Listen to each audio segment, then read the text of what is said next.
friends! 'Tis good to see you safe and well. I will admit I had not counted on you seeking, let alone finding refuge within the Holy See, but full glad was I to learn that you had. Thankfully, we had allies there who took us under their wing. And theirs was not the only aid we receive, I suspect. When we fled Uldar, we fully expected to become wanted men, known to all and hounded at every turn. Yet that did not come to pass. On the contrary, 'twould seem the charges against us have not been made public. Might we have you to thank for that, Admiral? Sharp as ever, Master Alphino. On Marshal Terrapin's urging, the Elder Seedseer and I demanded that the Syndicate suppress news of the Scion's alleged crimes until such time as irrefutable evidence could be found. Our argument was simple. Lacking proof, to accuse the saviors of the realm of so unlikely a crime would have the people up in arms. In their wisdom, the Syndicate agreed, as you yourself have seen. There is something you should know. Some few days prior to the banquet, the Elder Seedseer and I were summoned for a private audience with the Sultana. There, she revealed her intent to announce her abdication, that she might pave the way for the establishment of an Uldan Republic. What?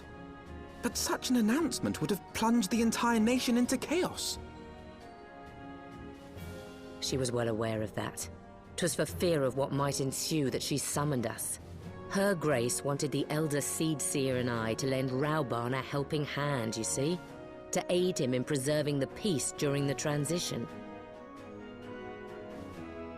So, having somehow caught wind of her plan, Lolorito and Teleji plotted the Sultana's assassination in the hope of maintaining the constitutional status quo.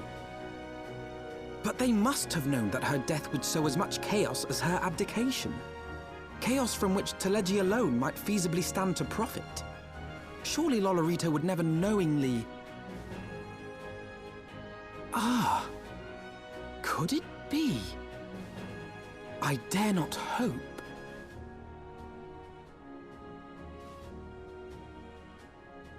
The Uldan authorities have yet to announce the Sultana's passing. To allay any suspicion that may arise from Her Grace's absence, they have issued a statement to the effect that she is presently convalescing from illness. Mayhap they're waiting for a fitting moment to break the news, or mayhap they know of some other reason to delay. Something else has been bothering me, Admiral. I was dismayed to learn that General Rauban is to be executed. Yet upon hearing the news, I could not help but wonder why he had been kept alive for so long. Pray mistake not my meaning. I am, of course, overjoyed that our friend still draws breath, and that he might yet be saved. But if his enemies truly wished to eliminate him, they could have done so immediately. I see no reason for this delay. Aye, you've struck upon an important point, Master Alphino. Following his capture, Rauban had been held in the Marasaja pit within Uldar. In recent days, however, he has reportedly been moved to an unknown location. Queerly, 'twas not the brass blades who spirited him away either, but a band of soldiers decked in blue. The Crystal Braves. Aye. If I read the winds aright, the arrangement between Lord Lolorito and the Braves has come under strain. At any rate, if we're to rescue Rauban, we'll have to find him first. And you'll be glad to hear that I have already entrusted the task to those best able to see it done. Our friends of Doma.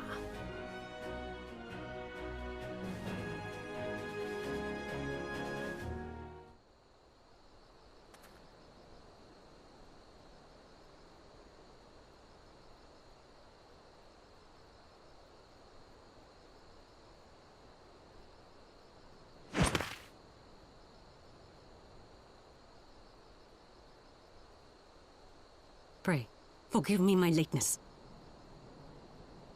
Lady Ugiri! Master Alphinaud, I am pleased to see that the light of resolve shines in your eyes once more. Ah, yes. How pathetic I must have seemed to you when we last met. I am ashamed to recall it. For a time I was well and truly lost. But with the aid of my comrades, I have since refound my purpose, and I shall take care not to misplace it again.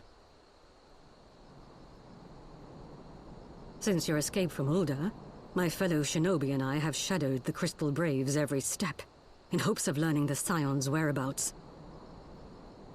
Regrettably, our investigation has yet to yield any useful information. Pray, forgive us. You need not apologize, my lady. We are grateful for all that you have done on our behalf. Besides, Ralban is no less a friend, and we cannot well abandon him to his fate. Hozan, the three of us shall attend to the Flame General's rescue. Pray, draw away the guards by the entrance. Take Dowade and Higiri with you.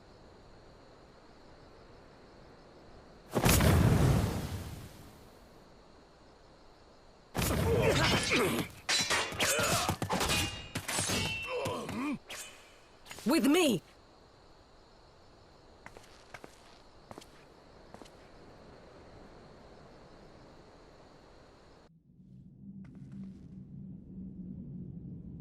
This changes nothing.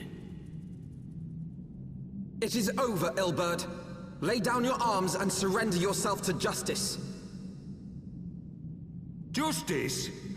Justice for what exactly? 'Twas not I who assassinated the Sultana, boy. Ere we debate who is responsible for the assassination, I would ask whether an assassination took place at all. Oh, clever little shite. If you think you fight for justice, lass, you best wake up. The truth is, you fight for whoever bloody well tells you to. Can you not see you're being used? By the Scions, the City-States, even the Crystal Braves? They none of them care a whit what you want. Only what you can do for them. And how do I know this? Because I'm the same. A pawn to be used as my masters see fit. All I ever wanted was to liberate my homeland. And I ate dirt to make it happen. But what have I achieved after all these years in servitude? Nothing. Not a bloody thing. If we ourselves are not free, free to think and to act, how are we ever to reclaim our homeland? Know this. There is nothing I would not give to take back Alamigo. Nothing!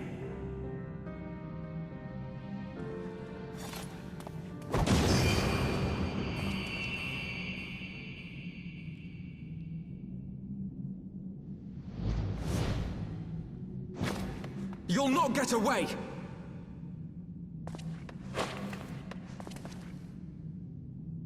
No, Master Alphinaud. Now is not the time.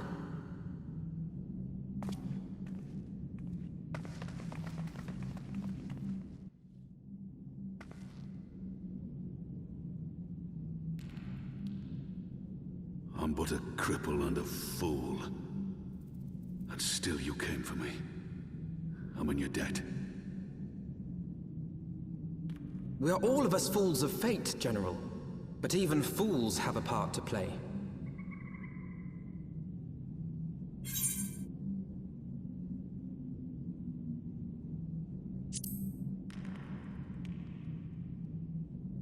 Rest assured, I was not planning to die till I'd avenged the Sultana. Still, your words are welcome, lass.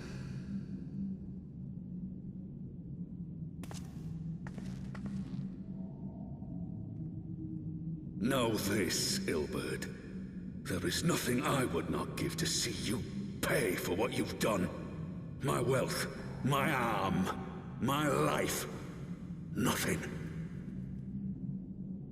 General, are you aware that Lord Lolorito has yet to announce the Sultana's death to the public? What? No. No, I was not aware of that, nor of anything else outside my cell. 'Tis passing strange, though. I assumed the bastard would make it known at the first opportunity, and set about tearing down the Sultanate. As did we all. And it is indeed strange that he did not. Strange, or perhaps revealing. Now, I have no conclusive proof, nor do I wish to give you false hope, but I have reason to believe that Her Grace may yet live. What? But how can that be? Forgive me, friends, but it is not safe here. Let us continue this conversation without.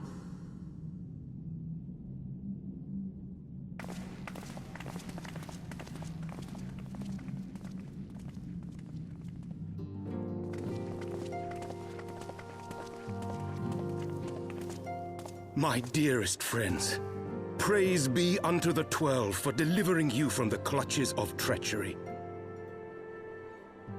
Father! Pippin! My son! And Master Papashan besides! Forgive me, Father. I should have been at Her Grace's side. Save your tears. The Sultana yet lives. You! It was I who arranged this gathering. And judging by your perplexed expressions, it would seem introductions are in order. I am Dulala, head of the Order of Noldthor, and member of the Syndicate. What you said about the Sultana, is it true? Is she alive? Young lady, I understand you were with the Sultana when she drank from the poisoned goblet and collapsed. Would I be correct in assuming that you did not personally verify Her Grace's vital signs? Why ask when 'tis plain you know the answer? Calm yourself, General, and let me finish. The truth is not as you imagine it.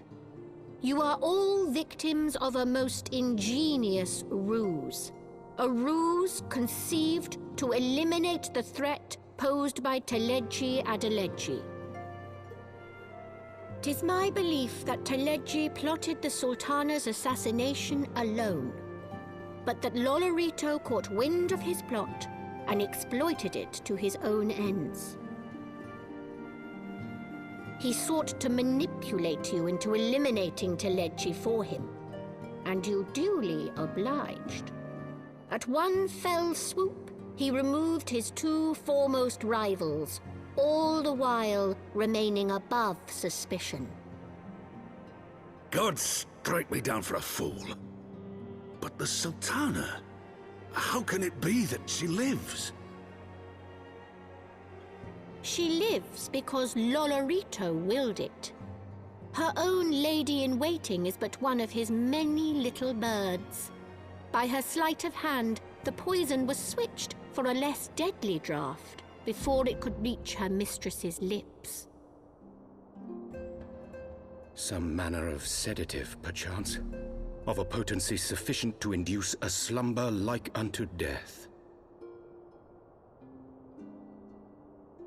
Were I to guess, I would say Her Grace is being held somewhere, dreaming dreams of a brighter Uldar, even as we speak. Oh, Nanamo. I will never forgive Lolorito for his part in this. Though Lolorito's hands are far from clean, they did pluck Her Grace from the jaws of death. That must count for something. And though one may call the man's methods into question, it cannot be denied that he knows the value of stability, to the very gill, like as not. He craves power, 'tis true, but he has no desire to depose the Sultana. I had never taken sides in your feud with the monetarists, but it was not for want of concern for our nation's welfare. Indeed, 'twas out of the desire to see order restored that I furnished your Far Eastern friends with information and arranged this gathering.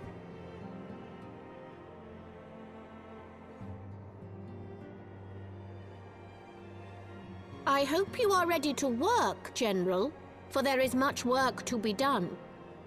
Our first priority must be to bring matters back into balance. Lest you forget Her Grace's words, the true wealth of Uldar lies in the health, happiness, and hopes of her people.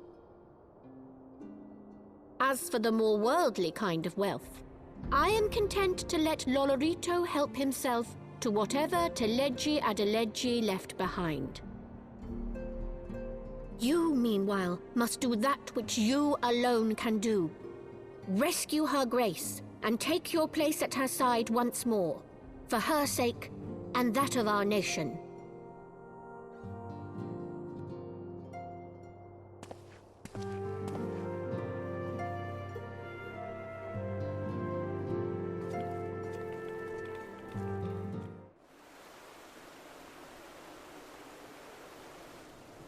Ishgard cannot well endure another assault. Even should her knights succeed in turning back the Horde, the casualties will be catastrophic. But what other choice do we have? It's not like we can talk it over with them. Dragons and men aren't exactly on speaking terms. With certain notable exceptions.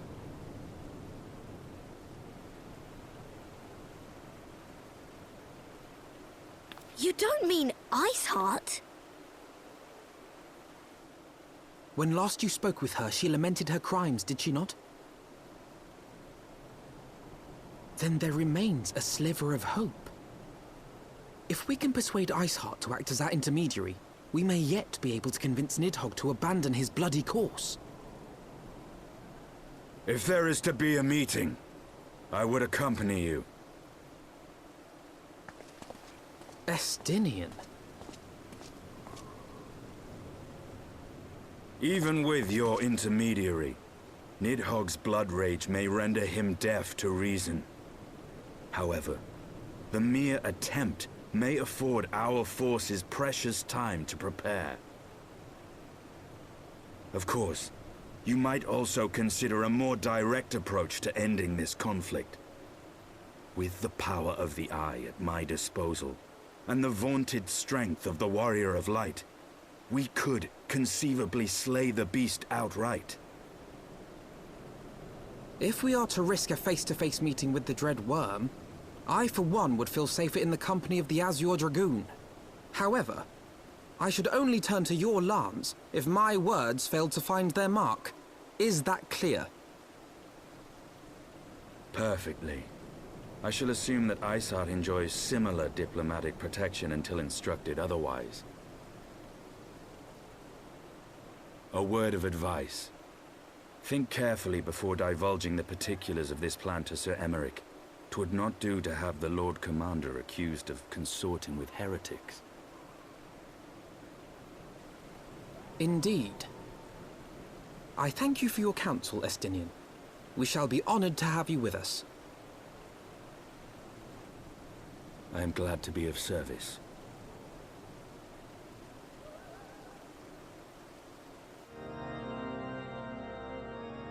I want the defenses of the Outer Ward rechecked. See to it that the ballistas are in good repair and supplied with enough ammunition for a prolonged siege. At once, my lord.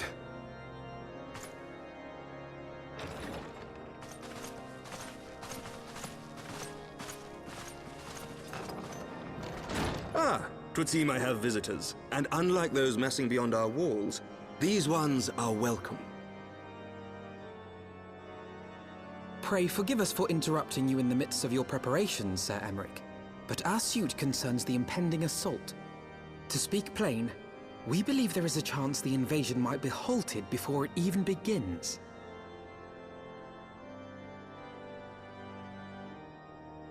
I can divulge little more at this time, but I must nevertheless request that you advise the Holy See to refrain from launching any preemptive sorties whilst we seek to put our plans in motion. I will gladly lend my support to any endeavor that could spare the blood of my countrymen, but I would know more of the cause you would have me champion. Will you not share aught of this mysterious undertaking? Know that I have offered my lance to aid in this endeavor. I cannot claim that its success is assured, but our actions should serve to delay Nidhogg's advance at the very least. Which is more than can be said for the ill-conceived counterattack advocated by the sea's more vocal crusaders. They offer glorious death, but little hope of victory. Aye, their proposal does not inspire confidence. Our resources should rightly be spent shoring up the city's defenses. The Azure Dragoon and the Warrior of Light sallying forth together to face the dread worm Nidhogg.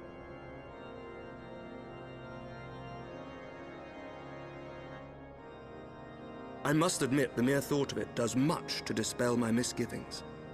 Go then, carry out your plan.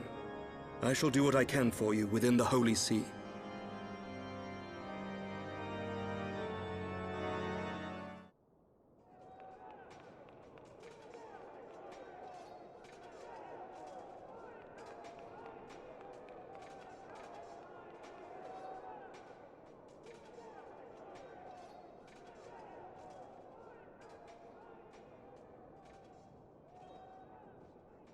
Such commotion.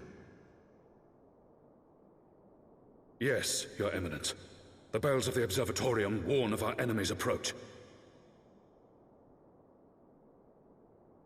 So, the dragons are coming.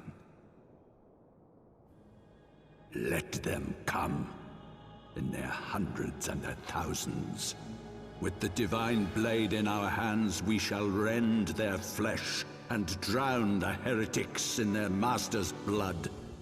Even Nidhogg and his foul brood shall be powerless to resist us. And when we have rid the world of their pestilence, we shall turn our attention to our Ascian allies. See that they are suitably rewarded for their invaluable assistance. If I may, Your Eminence, the Paragons wield powers strange and unknowable. Can we be certain that they will not see through our deception? We can be certain of naught save the righteousness of our cause. If you would be a true leader of men, you must possess conviction as well as caution.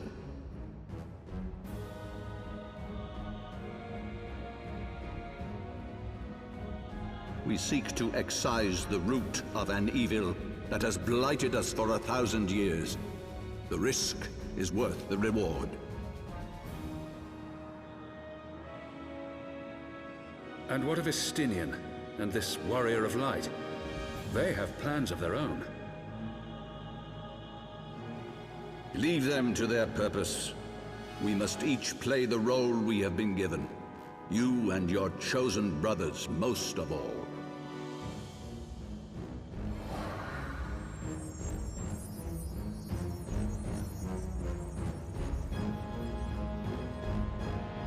For the glory of King Thordan.